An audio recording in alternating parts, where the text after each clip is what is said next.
Kumbh Mela Mona Lisa பெற்றோரோட எதிர்ப்பையும் மீறி திருமணம் செஞ்சுக்கிட்டாங்க. அதாவது அவங்க காதலிச்ச பையனையே திருமணம் செஞ்சுக்கிட்டாங்க. இதுக்காக திடீர்னு சடனா இவங்க திருமணம் செஞ்சுக்கிட்டாங்க. காவல் நிலையத்துக்கு போய் இவங்க திருமணம் செஞ்சுக்கிட வேண்டிய அவசியம் என்ன அப்படிங்கறத பத்தி தான் இந்த பதிவுல பார்க்க போறோம்.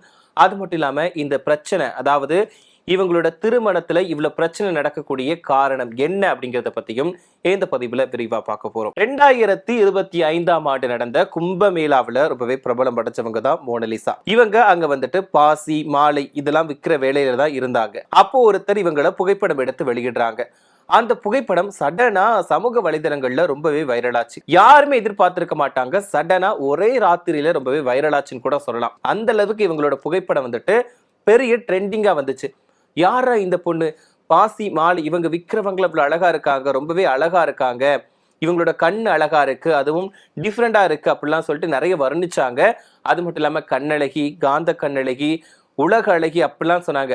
உலக அழகி ஐஸ்வர்யா ராயை விட இவங்க ரொம்பவே அழகா இருக்காங்க அப்படிலாம் சொல்லிட்டு இவங்க வந்து புகழ்ந்து தள்ளாங்க. அதுக்கப்புறமா இவங்க வந்துட்டு ரொம்பவே ட்ரெண்டிங்ல வந்து வைரல் ஆயிட்டாங்க. தொடர்ந்து எல்லாருமே வந்து அடுத்தடுத்து மோனலிசாவை பேட்டி எடுக்க ஆரம்பிச்சாங்க. பேட்டி எடுத்து திரும்பவும் அவங்க வைரல் ஆயிட்டு இருந்தாங்க. அதுக்கப்புறமா கொஞ்ச நாட்கள்லயே இவங்களுக்கு வந்து பட வாய்ப்புகள் வந்துடுச்சு. அப்போ நிறைய விமர்சனங்களுமே வந்துச்சு. அதாவது ஒரு பொண்ணு நிம்மதியா வாழ்ந்துட்டு இருந்தாங்க, இவங்களுக்கு வாழ்க்கையில நிம்மதியே இருக்காது போல அப்படிலாம் நிறைய பேச ஆரம்பிச்சாங்க. இப்போ பட வாய்ப்புகள் கிடைச்சதுக்கு அப்புறமா மறுபடியும் நிறைய நிகழ்ச்சிகள்ல கலந்துக்கிட்டாங்க. ஏதாவது ஷாப்பிங் மால், ஏதாவது துணிக்கடை, இந்த மாதிரி புதுசா ஏதாவது ஓபன் பண்றாங்கன்னா கூட மோனலிசா வந்துட்டு சிறப்பு விருந்தினரா போய் கலந்துக்கிட்டாங்க. அந்த அளவுக்கு வந்து ட்ரெண்டிங் ஆயிட்டாங்க. அதுக்கு காரணம் ஒரே ஒரு புகைப்படம் மட்டும்தான். அவங்க பாசி இந்த மாலை விற்கிற அந்த ஒரு போட்டோ வந்து சமூக வலைதளங்கள்ல அவ்வளோ வைரலானதுக்கு அப்புறமா இவங்களுக்கு வந்து அடுத்தடுத்து நிறைய வாய்ப்புகள் வர ஆரம்பிச்சது. அதுக்கப்புறமா இவங்களுக்கு ஒரு வாய்ப்பு, இயக்குனர் வந்து வாய்ப்பு கொடுத்தாரு. அவருமே ஏதோ பிரச்சனையில மாட்டிக்கிட்டாரு. அப்புறம் வந்து நிறைய விஷயங்கள் சொன்னாங்க. மோனலிசா வந்து இப்போ தப்பிச்சிட்டாங்க அப்படிலாம் நிறைய விஷயங்கள் சொன்னாங்க. பட் இருந்தாலும் இவங்க வந்துட்டு படங்கள் வந்து நடிக்க ஆரம்பிச்சாங்க. இப்படி இருக்கக்கூடிய நிலையில தான் மோனலிசா வந்து திடீர்னு திருமணம் செஞ்சுக்கிட்டாங்க அப்படின்னு சொல்லிட்டு தகவல்கள் பரவிச்சு. பட் ஆனா ஃபர்ஸ்ட் ஆரம்பத்துல யாருமே இவங்க வந்து திருமணம் செஞ்சுக்கிட்டாங்க அப்படிங்கறத நம்பல. அதாவது ஷூட்டிங்கா இருக்குப்பா, இவங்க வந்து படங்கள் நடிச்சிட்டு இருக்காங்க, அதனால ஷூட்டிங்ல எடுத்த வீடியோ வந்து யாரோ வெளியிட்டு இருக்காங்க, அதாவது ரேண்டமா யாரோ வந்து போன்ல எடுத்ததை வெளியிட்டு இருக்காங்க, ஷூட்டிங் ஸ்பாட்ல எடுத்த வீடியோ தான், அதாவது ஒரு படத்து காட்சியில வந்துட்டு அவங்களுக்கு திருமணம் நடக்கிற மாதிரி இருக்கும், அதை வந்து வீடியோ எடுத்து ட்ரெண்டிங் ஆக்குறதுக்காக வெளியிட்டு இருக்காங்க அப்படின்ற மாதிரி நிறைய பேர் சொன்னாங்க. ஆனா உண்மையாவே இவங்களுக்கு திருமணம் நடந்துச்சு. அது வந்து இப்ப வந்து தெளிவா தெரிஞ்சிடுச்சு. எதுக்காக இவங்க சடனா திருமணம் செஞ்சுக்கிட்டாங்க அப்படின்னு பார்த்தோம்னா, வீட்டுல பெற்றோர் வந்துட்டு இவங்களோட காதலுக்கு சம்மதம் தெரிவிக்கலையாம்.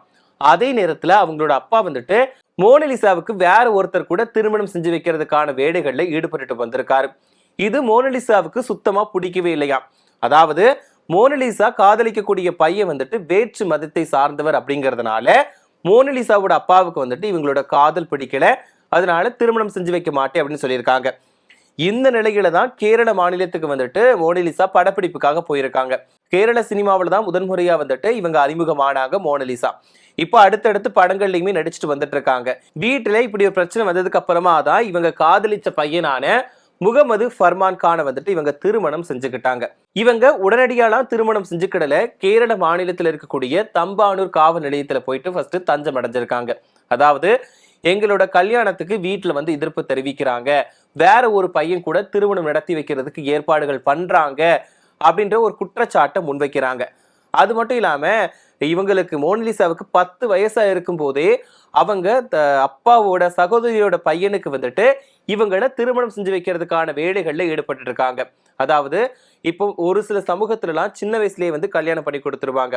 அதே மாதிரிதான் இப்போ மோனலிசாவோட குடும்பமே அவங்களுக்கு 10 வயசா இருக்கும் போது அவங்க அப்பாவோட சகோதரியின் பையனுக்கு வந்துட்டு மோனலிசாவை திருமணம் செஞ்சு கொடுக்கறதுக்கு வந்து ஏற்பாடுகள் பண்ணியிருக்காங்க. அதே மாதிரிதான் இப்போ வந்துட்டு வேற விஷயங்கள், அதாவது திருமணத்துக்கான வேலைகள்ல ஈடுபட்டு இருக்காங்க. ஆனா மோனலிசா எவ்வளவோ சொல்லியுமே அவங்க அப்பா வந்து ஒத்துக்கவே இல்லையா. வேற ஒரு மதத்தை சார்ந்தவனையோ வேற ஒரு இனத்தை சார்ந்தவனையோ நான் கட்டி கொடுக்க மாட்டேன், அதாவது நம்ம இனத்துல உள்ளவங்களுக்கு தான் உன்னை கட்டி கொடுப்பேன் அப்படின்றதுல ரொம்பவே பிடிவாதமா இருந்திருக்காங்க. ஆனா மோனலிசா வந்துட்டு நான் காதலிக்கிற பையன் தான் எனக்கு முக்கியம் அப்படின்னு சொல்லிட்டு காவல் நிலையத்துக்கு போய் தஞ்சம் அடைஞ்சிருக்காங்க. அதுக்கப்புறமா காவல் நிலையத்திலயுமே வந்து அவங்களோட அப்பாவை கூப்பிட்டு பேசியிருக்காங்க. அப்போ வந்து அவங்க அப்பா என்ன சொல்லியிருக்காங்கன்னா, இல்ல என்னோட இனத்தை தவிர நான் வேற யாருக்குமே கட்டி கொடுக்க மாட்டேன், எங்க இனத்துல வந்து இதை ஏத்துக்கிடவே மாட்டாங்க அப்படின்ற மாதிரி சொல்லியிருக்காங்க. உடனே காவல்துறையினருமே நிறைய விஷயங்கள் எடுத்து கூறியிருக்காங்க. இல்ல இந்த மாதிரிலாம் பண்ணக்கூடாது அப்படின்னு சொல்லிட்டு சட்டத்திட்டங்களை எடுத்து சொல்லியிருக்காங்க. அதுக்கப்புறமா பிரச்சனை வந்து முடிஞ்சிருச்சுன்னு கூட சொல்லலாம். இருந்தாலும் இதுக்கப்புறமா கேரள மாநிலத்தில் இருக்கக்கூடிய நயினார் கோவில்ல வந்துட்டு மோனலிசா அப்புறம் வந்துட்டு ஃபர்மான் இவங்களோட திருமணம் வந்து அரசியல் தலைவர்கள் முன்னிலையில நடந்துச்சுன்னு கூட சொல்லலாம். அதாவது இதுல வந்துட்டு அமைச்சர்கள், அதுக்கப்புறமா நாடாளுமன்ற உறுப்பினர்கள் இவங்க எல்லாருமே கலந்துக்கிட்டு மணமக்களை வாழ்த்துனாங்க. அவங்க முன்னிலையில தான் இவங்களுக்கு திருமணமே நடந்துச்சு. இதுக்கப்புறமா இந்த பிரச்சனை முடிஞ்சிச்சுன்னு கூட சொல்லலாம். அதாவது அவங்க அப்பா ஒத்துக்கலனா கூட இவங்க வந்து தன்னோட காதலன் கூட சேர்ந்துட்டாங்க. அதாவது இப்பதான் கொஞ்சம் அடிமட்டத்துல இருந்து மோனலிசா வந்துட்டு அவங்களுக்கான கிடைச்ச ஒரு குட் லக்னால கொஞ்சம் கொஞ்சமா வளர்ந்துட்டு வந்தாங்க. அதாவது சடனா ஒரு போட்டோவோட ட்ரெண்டிங் ஆகி அதுக்கப்புறமா பேட்டிகள் கொடுக்க ஆரம்பிச்சு இப்போ சினிமாவில நடிச்சிட்டு இருக்காங்க. இப்போ சினிமாவில நடிச்சிட்டு இருக்கக்கூடிய கொஞ்ச நாட்கள்லயே திருமணம் செஞ்சுக்கிட்டாங்க. இவங்களோட வாழ்க்கை நல்லா இருக்கணும் அப்படின்ற மாதிரி நிறைய பேர் வாழ்த்துக்களை சொல்லிட்டு போறாங்க. அதே நேரத்துல இந்த திருமணம் முடிஞ்ச கையோட மோனலிசா என்ன சொன்னாங்க அப்படின்னா, எனக்கு இந்த திருமணம் முடிஞ்சதுல ரொம்பவே சந்தோஷம். கேரள மக்கள் வந்து ரொம்பவே அன்பானவங்க, ரொம்பவே பாதுகாப்பா பாத்துக்கிட்டாங்க. என்னோட பெற்றோர் வந்து எனக்கு வந்து எதிர்ப்பு தெரிவிச்சாங்க. பட் ஆனா என்னோட காதலன் கூட சேர்ந்ததுனாலதான் நான் ரொம்பவே மகிழ்ச்சியா இருக்கேன் அப்படின்ற மாதிரி சொல்லியிருக்காங்க.